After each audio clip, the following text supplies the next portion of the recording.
انسان کی کہانی، روداد سفر، الحاد اور بدھ مت۔ بدھ مت پر اتنی تفصیلی گفتگو کا مقصد الحاد سے اس کی ایک نوع کی مشابہت ہے۔ بدھ مت ہندو مت کے مذہبی طبقات کے بعض غیر انسانی رویوں کے رد عمل میں پیدا ہوا۔ اسی طرح الحاد نے مسیحی چرچ کے ظلم و ستم اور جمود و تقلید کے رد عمل سے جنم لیا۔ بدھ مت میں خدا اور آخرت کا تصور نہیں پایا جاتا، اسی طرح الحاد میں بھی یہ چیزیں نہیں پائی جاتی۔ بدھ مت ایک فلسفیانہ اصلاحی تحریک تھی جو زمانی اثرات سے بعد میں ایک مذہب بن گئی۔ الحاد بھی ایک فلسفیانہ اصلاحی تحریک تھی جو اب ایک عقیدہ بن چکی ہے۔ بدھ مت کا سارا زور بھی اخلاقیات پر تھا، اور یہی معاملہ الحاد کا ہے جس میں انسانیت کو غیر معمولی اہمیت دی جاتی ہے۔ یہی وہ پس منظر ہے جس میں بدھ مت اکثریتی ممالک میں الحاد تیزی سے پھیلا ہے۔ تاہم بدھ مت اور الحاد میں بعض بنیادی اختلافات پائے جاتے ہیں۔ ان میں سے ایک اہم اختلاف یہ ہے کہ بدھ مت کے برعکس جو اپنے پیروکاروں کو ایک شناخت اور زندگی گزارنے کا لائحہ عمل دیتا ہے، الحاد کے پیروکار خدا کو نہ ماننے کے علاوہ کوئی مشترک شناخت نہیں رکھتے۔ اسی طرح بدھ مت کے برعکس جو عدم تشدد کا علم بردار ہے، الحاد کے پیروکاروں میں عدم تشدد کو کسی قدر کے طور پر نہیں مانا جاتا۔ اس کے علاوہ بدھ مت میں بدھا کی شخصیت کو ایک مرکزی مقام حاصل ہے، جبکہ الحاد فرد کی خواہش کو بنیادی اہمیت اور مقام دیتا ہے۔ وکٹوریہ پارک میں شوٹنگ۔ دوپہر تک یہاں کی شوٹنگ نمٹا کر ہم لوگ اگلی منزل کی طرف روانہ ہوئے جو اس سفر کی بنیادی وجہ تھی، یعنی آدم علیہ السلام کا پہاڑ، کوہ آدم یا ایڈمز پیک۔ تاہم راستے میں پہلے نوارا ایلیا کے مقام پر موجود تاریخی مقام وکٹوریہ پارک میں شوٹنگ ہونی تھی۔ اس پارک کو 1897 میں ملکہ وکٹوریہ کی تخت نشینی کی ڈائمنڈ جوبلی کی تقریب کے موقع پر یہ نام دیا گیا تھا۔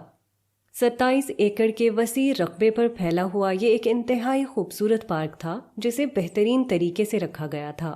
مختلف اقسام کے درختوں کے بیچ میں ہموار اور سرسبز گھاس کے قطعات تھے جن میں جگہ جگہ پھول اور درخت لگے تھے۔ پارک میں ایک جگہ سے دوسری جگہ جانے کے لیے طویل اور صاف ستھری روشیں تھیں۔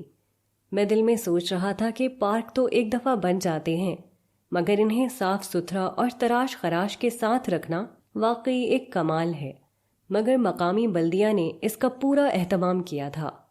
اس میں بہت کچھ عمل دخل سری لنکن عوام کی اس تربیت کا بھی تھا کہ وہ جگہ جگہ کوڑا پھینکنے کے عادی نہیں تھے۔ ہم نے یہاں 2 مناظر ریکارڈ کیے، ایک حضرت آدم و حوا کے باغ میں قیام کے واقعات کے حوالے سے، اور دوسرے آنے والے سیزن کے کچھ حصے بھی یہاں ریکارڈ کر لیے جس میں یہ بتایا گیا تھا کہ جس معاشرے میں فواحش پھیل جاتے ہیں وہاں خاندانی نظام کس طرح کمزور ہوتا ہے۔ حضرت آدم و حوا کا باغ اور ان کا امتحان۔ عام طور پر یہ تصور عام ہے کہ حضرت آدم و حوا کو آخرت والی جنت میں رکھا گیا اور اسی سے انہیں نکالا گیا تھا۔ غالب نے اس خیال کو اس طرح باندھا ہے: نکلنا خلد سے آدم کا سنتے آئے ہیں، لیکن بڑے بے آبرو ہو کر تیرے کوچے سے ہم نکلے۔ یہاں ریکارڈنگ کراتے ہوئے میں نے اس بات کو واضح کیا کہ حضرت آدم کو جس مقام پر رکھا گیا وہ ایک باغ تھا۔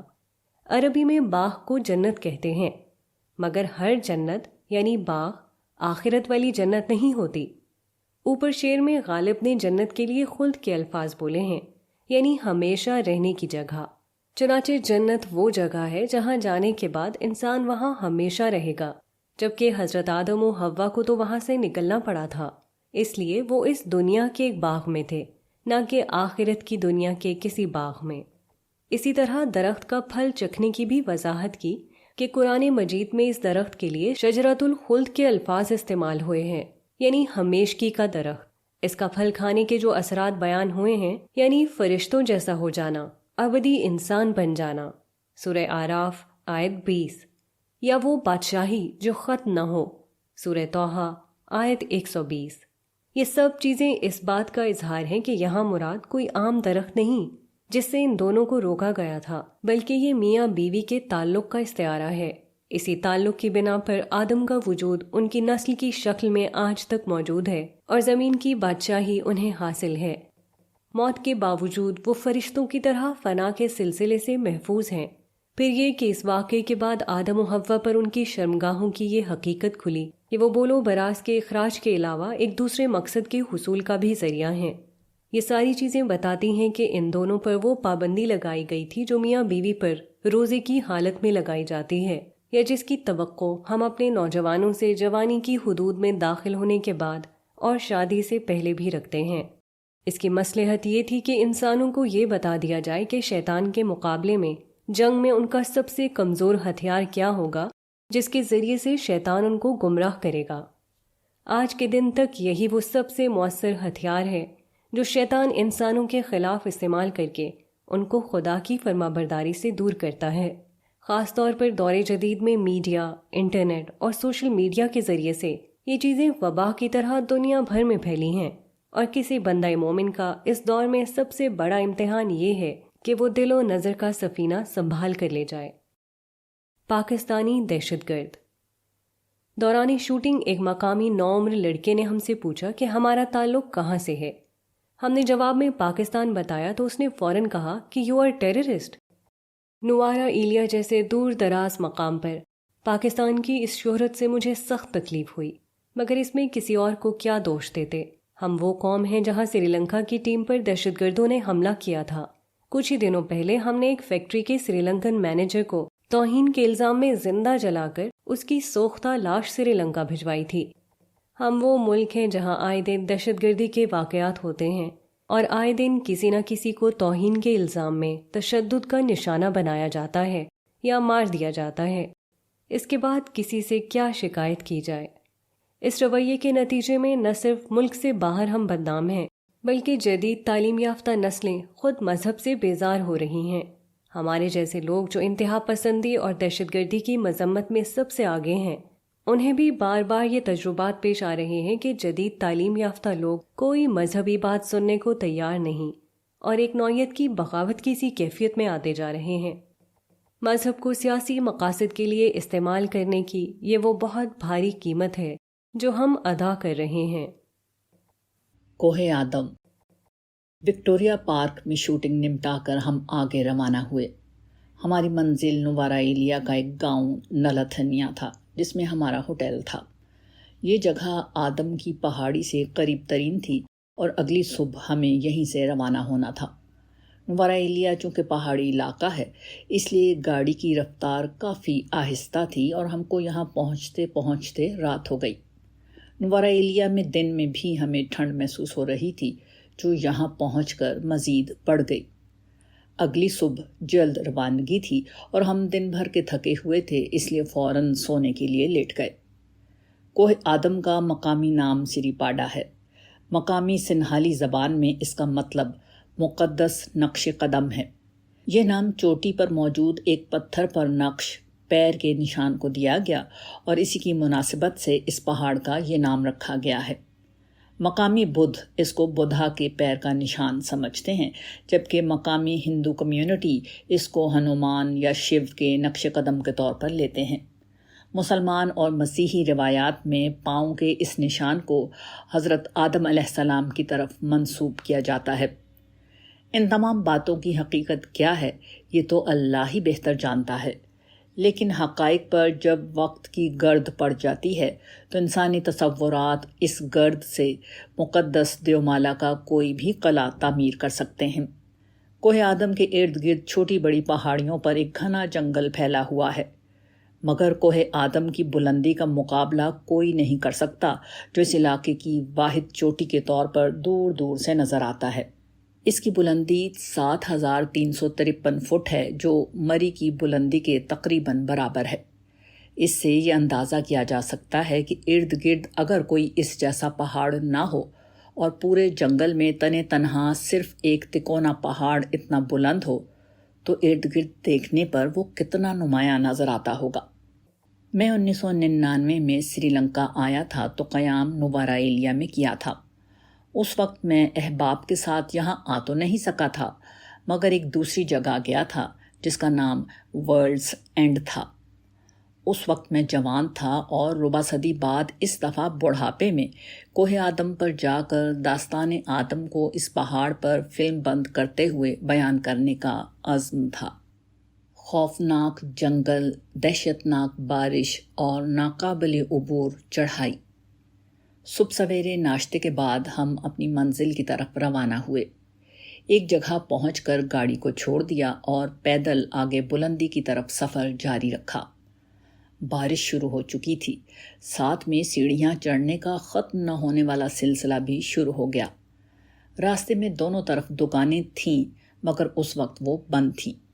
اس کی وجہ یہ تھی کہ برسات کے اس موسم میں اس جگہ کو عام لوگوں کے لیے بند کر دیا جاتا ہے کیونکہ یہ علاقہ بارشوں میں خطرناک ہو جاتا ہے۔ ہمیں یہ بات سری لنکن ٹیم نے پاکستان ہی میں بتا دی تھی، مگر ہمارے اصرار پر انہوں نے یہاں کی خصوصی پرمیشن لی تھی کیونکہ ہم ایک چانس لینا چاہتے تھے۔ چنانچہ بارش کے باوجود ہم مسلسل آگے بڑھتے رہے۔ یہ تقریباً 6000 سیڑھیوں کا سفر تھا جو گویا کسی 400 منزلہ عمارت پر پیدل چڑھنے کے مترادف تھا، مگر یہ سیڑھیاں بلڈنگ پر چڑھنے والی سیڑھیوں سے زیادہ اونچی تھیں اور ان پر چڑھنا مشکل کام تھا۔ میرے لیے مزید مشکل یہ تھی کہ میرے گھٹنوں میں برس ہا برس سے تکلیف کی بنا پر میرے لیے سیڑھیاں چڑھنا مشکل کام تھا۔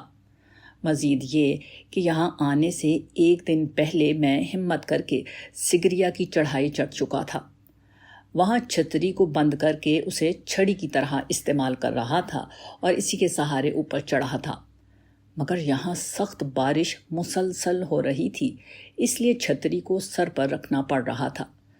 مزید یہ کہ سیڑھیوں کے اطراف میں گرچہ ریلنگ لگی تھی مگر دونوں طرف انتہائی گھنا جنگل ہونے کی بنا پر یہ ہدایت کی گئی تھی کہ ان پر ہاتھ نہ رکھا جائے۔ اس کی وجہ یہ تھی کہ کوئی سانپ، بچھو یا دوسرے کسی جانور سے نقصان کا اندیشہ تھا۔ ویسے اس جنگل میں ہاتھی اور چیتے سمیت ہر طرح کے جانور بھی موجود تھے۔ سیزن میں تو یہ دور رہتے تھے مگر آف سیزن میں انسانی نقل و حرکت ختم ہونے کی بنا پر یہ علاقہ بھی ان کی گزرگاہ بنا رہتا تھا۔ چنانچہ مقامی ٹیم نے ہدایت کی تھی کہ سیڑھیوں کے بیچ میں رہ کر اوپر چڑھیں۔